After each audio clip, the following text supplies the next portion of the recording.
हरे कृष्ण। सरल धर्म चैनल पर आपका स्वागत है। आपके सम्मुख है योगेश स्वामी। हमारे यहाँ चर्चा चल रही थी पिछली बार इंद्र के घमंड चूर होने की। आज चर्चा करेंगे ब्रह्मा जी के भ्रम भंग की। भ्रम हो गया था उनको, घमंड नहीं था। भ्रम क्या था? उन्होंने देखा कृष्ण भगवान बच्चों के साथ खेल रहे हैं, छोटे मोटे बच्चों के साथ, अपनी उम्र के बच्चों के साथ। तो उन्होंने देखा ये कैसे भ्रम हो सकता है, ये तो ऑर्डिनरी बच्चों के साथ खेल रहा है, ये तो बाल शरीर की लीलाएं कर रहा है, ये भ्रम कैसे होगा? तो उन्होंने परीक्षा लेने की ठानी।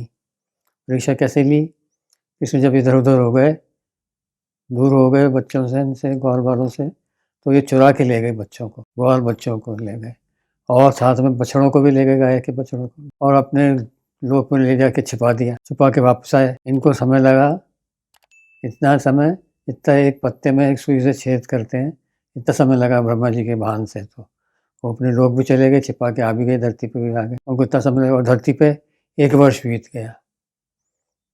ये आपको पहले भी मैंने बताया है, आप सब भी जानते हैं, तो साइंटिफिक फैक्ट भी है, प्रूव भी हो चुका है कि टाइम डायलेशन, टाइम चेंज होता है, टाइम वेरिएबल होता है, एक सा नहीं रहता हर जगह। तो कुछ लोग में टाइम धीरे चलता है, हमारे यहाँ फास्ट चलता है। खैर, ब्रह्मा जी लौटे, देखा अरे ये तो वापस यहाँ है, क्या बात है?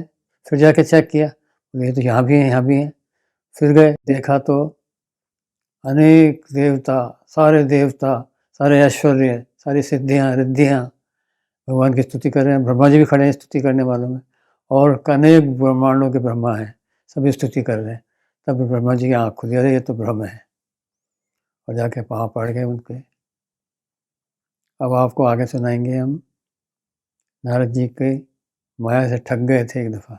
देवी भागवत से कथा, नारद जी देवी भागवत में प्रसंग आता है, माया ने उनको कैसे ठगा, वो आप बाद में बताएंगे। पहले थोड़ा सा आपको ज्ञान यज्ञ के बारे में बता। ज्ञान यज्ञ ये शब्द गीता में आता है। गीता का उपदेश देने के बाद भगवान कृष्ण ने अर्जुन से कहा, जो कोई तेरा मेरा संवाद यानी गीता अध्ययन करेगा, वह उसके द्वारा मैं ज्ञान यज्ञ से पूजित समझा जाऊंगा।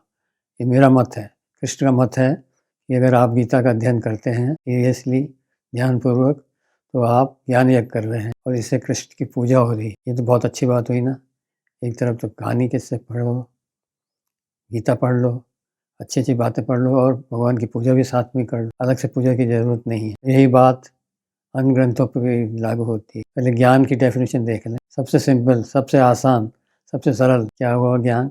ज्ञान वह है जो भगवान की चर्चा करे, जो भगवान के संबंधित कोई बात बताए, वो हो गया ज्ञान। कृष्ण संबंधित कोई लीला बता रहे हैं तो ये ज्ञान हो गया। कृष्ण ने कहाँ जन्म लिया, ये ज्ञान हो गया। ठीक है, हम इतने दिनों से यूट्यूब पे जो आपको बताते हैं कथाएं, ये आप और हम क्या कर रहे हैं? हम और आप ज्ञान यज्ञ कर रहे हैं। मैं बता रहा हूँ भगवान की कथाएं, आप सुन रहे हैं, हम दोनों ही ज्ञान यज्ञ कर रहे हैं, और हम दोनों ही भगवत प्राप्ति का साधन कर रहे हैं। जब हम भगवान की कथाएं सुनते हैं तो हमारा मन भगवान में जाता है, मन भगवान में जाता है तो हम भगवान में चले जाते हैं। जैसे सुई धागा, जहाँ सुई जाती है वहाँ साथ में धागा जाता है। ऐसे ही जब हम भगवत चर्चा करते हैं, ज्ञान की बात करते हैं, तो हम चले जाते हैं भगवान के वहाँ, हमारा मन चला जाता है भगवान में। भगवान में मन जाने से हमें भगवत प्राप्ति में बहुत सहायता मिलती है। मन जहाँ वहाँ, मन ही बंधन और मोक्ष का कारण है, ये आपको बार बार बताया गया है। मन भगवान में लगाने के लिए क्या करा है, मैंने एक साधन सोचा है, एक क्विज बनाया है। ये क्विज भी मैं आपको बता दूं, ये मेरी ही किताब से है। मेरी किताब RSP इसका नाम है। RSP, रस ही है दुनिया में जो कुछ है, भगवान भी रस ही है। रसो वैसे कहा गया है ना। इस किताब में मैंने भागवत का बहुत संक्षिप्त करने की कोशिश की है। वैसे तो क्या है, वेदों को संक्षिप्त किया है, वेद व्यास जी ने भागवत बनाई है। भागवत की रचना उनको करनी पड़ी। क्यों करनी पड़ी? वेद पढ़ने का हक सब किसी को नहीं था पहले। शूद्रों को नहीं था, बेचारों को, स्त्रियों को नहीं था, और जो द्विज लोग गिर जाते थे, पतित थे, पतित कहलाते थे, चाहे ब्राह्मण ही हो, द्विज, उसको भी वेद पढ़ने का हक नहीं था, कोई पढ़ाता ही नहीं था। पढ़नी थे तो व्यास जी ने सोचा कि भगवत प्राप्ति का इनको तो बेचारों को कोई अवसर ही नहीं मिलेगा। तब उन्होंने जाके भागवत की रचना करी। अब ये भागवत भी वैसे तो बहुत शानदार किताब है, इसकी कोई टक्कर ही नहीं है तीनों लोकों में। स्वर्ग में नहीं है, यहीं उपलब्ध है धरती पे। इसको भी छोटा करने की कोशिश की गई। और फिर मैंने इस किताब में बहुत सी बातें कुरान से लिखी हैं, बाइबल से लिखी हैं, वेदों से ली हैं, गुरु ग्रंथ साहब से ली हैं और भी सारे धर्मों से ली हैं। जो बातें हमारे वेदों जैसी हैं वही बातें मैंने ली हैं इसमें। इसमें से क्विज़ है वो मैं आपको बता देता हूँ। क्विज़ को बनाने का क्या कारण हुआ, अब मैं आपसे प्रश्न पूछूंगा, आप उसका हल करोगे। कैसे करोगे हल? उसके लिए आपको ग्रंथों को पढ़ना पड़ेगा। ग्रंथों को पढ़ोगे तो आप यज्ञ करोगे। तो आपकी यज्ञ में रुचि डालने के लिए ही मैंने ये क्विज़ बनाया है। क्विज़ सुन लीजिए, आपको बता दूँ मैं थोड़ा सा संक्षेप में। वैसे ये आपके डिस्कशन में भी आएगा और स्क्रीन पे भी दिखा देने की कोशिश करूँगा मैं। प्रश्न है इसमें, आपको प्रश्नों के उत्तर देने हैं। उत्तर आप दिए, आराम से दीजिएगा, अच्छी तरह ग्रंथ पढ़ के दीजिएगा। बाइबल पढ़िए, कुरान पढ़िए, वेदों को पढ़िए, चाहे जितने ग्रंथों का अध्ययन कीजिए और मेरे आप पिछले वीडियोज़ देखेंगे, सुनेंगे तो उसमें भी इनके आंसर मिल जाएंगे आपको। मैं आपको बता दूँ कि किताब लिखने से पहले इसमें सामग्री है वो मेरी पहले ही प्रकाशित हो चुकी है। कहाँ? प्राइम, मेरे चैनल प्राइम एलिमेंट्स में भी प्रकाशित हो चुकी है और कोरा में मैं जवाब देता हूँ, वहाँ भी इसको टाइम टू टाइम इसके क्वेश्चन के आंसर में मैंने दिए हैं, वहाँ भी इसको पता मिल जाएगा। कोरा पे मेरी रीडरशिप है, व्यूअरशिप है 50,000 के करीब, हिंदी और इंग्लिश दोनों को मिला के। खैर, कुछ पूछें आपसे। पहला प्रश्न है, लीला समेटने के पश्चात कृष्ण अब धरती पर कहाँ रह रहे हैं? लीला तो खत्म हो गई, अवतार भी चला गया, तो अब कहाँ रह रहे हैं कृष्ण? कौन सी जगह है वो? तो इसका उत्तर आपको भागवत में से देना पड़ेगा। हमें मानव शरीर मिला है, भगवान ने मानव शरीर हमें क्यों दिया है, इसका विशेष पर्पस क्या है, मकसद क्या है, क्यों दिया है भगवान ने हमें शरीर? इस पर आप विचार कीजिएगा। ये आपको मौलिक आंसर देना पड़ेगा आपको खुद का ही। आपकी राय में भगवत प्राप्ति कैसे हो, ये आपकी राय ग्रंथों पर आधारित हो सकती है या खुद की अपनी ओरिजिनल भी दे सकते हैं कि कैसे भगवत प्राप्ति करें। जरूरी नहीं आप ज्ञान मार्ग, भक्ति मार्ग और कर्म मार्ग कोई चूज़ करें।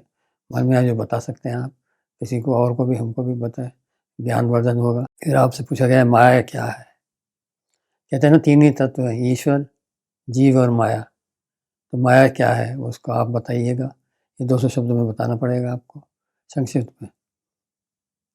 भगवत प्राप्ति के लिए 200 शब्दों में पहले प्रश्न भी देना है। अब भागवत के अनुसार सबसे आसान धर्म कौन सा है? यूँ तो भागवत में बहुत से धर्मों का जिक्र है, बहुत से वर्णन आते हैं। स्त्री धर्म है, सन्यासी धर्म है, वर्णाश्रम धर्म है, क्षत्रिय धर्म है और भी तरह तरह के धर्म है। युद्ध को भी धर्म बताया गया है। तो आपके अनुसार सबसे आसान धर्म कौन सा है? मैं थोड़ा सा हिंट दे दूँ आपको। सबसे आसान धर्म कृष्ण ने किसको बताया है वो बताइएगा आप। अब आपको आसानी हो जाएगी उत्तर देने में।